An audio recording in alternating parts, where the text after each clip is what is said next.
Selamat sore. Terima kasih atas waktunya yang sudah disediakan untuk saya. Saya ingin berbincang-bincang mengenai kegiatan distribusi yang sedang Ibu jalankan saat ini. Sebelumnya saya ingin meminta Ibu memperkenalkan diri terlebih dahulu dan sekaligus memperkenalkan usaha yang sedang Ibu jalankan saat ini. Dipersilahkan. Oke. Ya, saat ini usaha yang kami sedang jalankan adalah toko frozen food. Namanya Tayoshi Frozen Food. Berlokasi di perumahan Puri Teluk Jambe, Blok A8.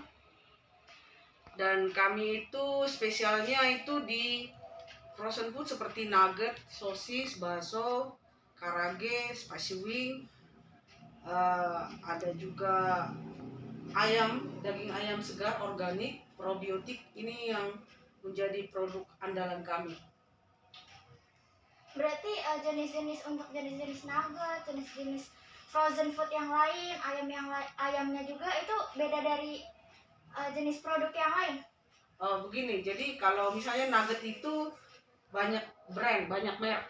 Jadi kami usahakan menjual beberapa merek yang menurut pasar adalah yang sangat diinginkan oleh pasar, artinya yang sangat diinginkan konsumen.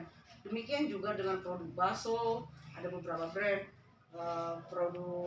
produk lainnya lah. Kalau ayam khusus kami mendistribusikan. Kami satu-satunya distribusi tunggal di Karawang untuk healthy chicken. Namanya healthy chicken. Healthy chicken ini adalah daging ayam segar yang selama pemeliharaannya diberikan pakan herbal organik dan diberi probiotik, sehingga ayam ini tidak mengkonsumsi pakan yang mengandung hormon pertumbuhan, sehingga kalau kita konsumen mengkonsumsinya tidak akan terganggu keseimbangan hormon. Dan juga ayamnya dipelihara di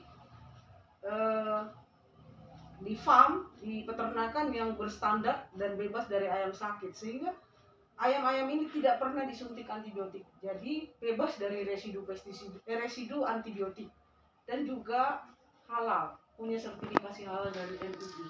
Nah, untuk alasan yang tepat Ibu untuk berjualan atau mendistribusikan usaha ini seperti apa? Mengapa saya memilih bisnis frozen food? Karena gaya hidup sekarang, rata-rata kehidupan di Karawang atau kota besar itu adalah kehidupan yang praktis, di mana keluarga-keluarga itu rata-rata bekerja, ayah, ibu bekerja, sementara anak-anak bersekolah dan diusahakan selalu bawa bekal. Bagaimana biar praktis? Makanya sering mengkonsumsi frozen food, karena itu sangat praktis ya untuk sarapan dan juga untuk bekal sekolah. Tidak perlu mengolahnya, butuh waktu yang lama.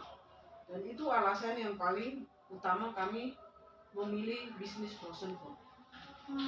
Berarti untuk jumlah pembelian dan pesanan dalam sehari atau sebulan itu bisa mendapatkan omset yang lebih banyak? Ya, kalau kami lebih mengutamakan seperti agen ya, seperti distributor. Jadi kami punya reseller lagi.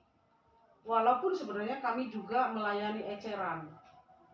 Dan kalau untuk reseller biasanya kami target, misalnya satu bulan dia menjual berapa,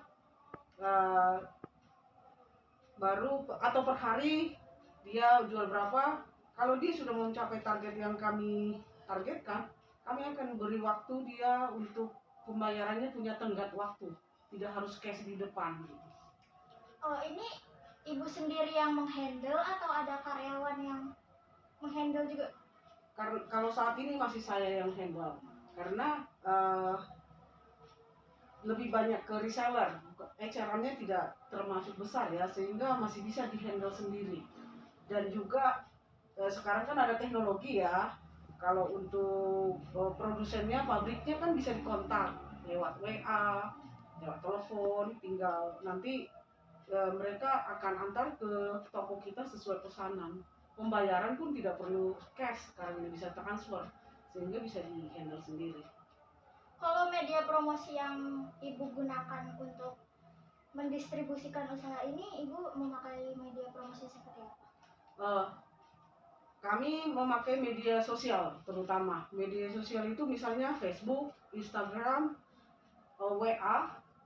Melalui ini kami sebarkan video-video, flyer-flyer, brosur yang dimana kami di dalam brosur itu mendeskripsikan produk kami, keunggulannya apa saja, lalu kalau ada promo, harga promo kami beritahu. Dan selain itu kami juga melalui komunitas yang kami ikuti kami promosikan melalui teman ke teman, jadi dari mulut ke mulut juga. Justru yang paling efektif adalah promosi itu adalah dari mulut ke mulut, karena mereka sudah tahu ya produk kita seperti apa, sehingga nanti kalau orang lain mau beli, iya bagus tuh di sana ada, bagus, beli lagi, akhirnya orang akan datang. Selama menjalankan usaha ini tuh pernah mengalami kerugian sekitar berapa persen atau seperti apa kerugiannya? Kalau kerugian yang berarti sih belum pernah ya, tapi pernah mengalami kerugian, yaitu di mana reseller saya itu tidak membayar produk yang sudah terjual. Jadi karena kita memberi waktu ke dia, tenggat waktu, tidak bayar di muka, tidak bayar cash, tapi setelah terjual itu barang dia tidak kembali membayar, dan reseller itu sekarang sudah tidak jadi reseller lagi. Nah, untuk pertanyaan terakhir nih Bu, pasti di dalam usaha ini kan ada kendala sama hambatan. Kira-kira menurut Ibu kendala dan hambatan dalam usaha yang Ibu jalankan saat ini seperti apa? Kendala yang paling besar itu adalah mendapatkan harga yang bersaing dari produsen, karena yang punya toko frozen food ini kan banyak, sehingga kita perlu punya harga yang bersaing dengan orang, artinya lebih murah biar kita terjual banyak. Lalu hambatan yang kedua adalah bagaimana biar pembeli kembali ke kita, itu perlu perjuangan. Artinya kita harus meningkatkan pelayanan kita, komunikasi kita ke pembeli, jangan sampai nanti dia membeli hanya sekali. Demikian. Oke, semoga usaha yang sedang Ibu jalankan ini berjalan dengan lancar. Tuhan memberkati Ibu. Terima kasih atas waktu yang telah disediakan. Ya, terima kasih, Tuhan berkati juga.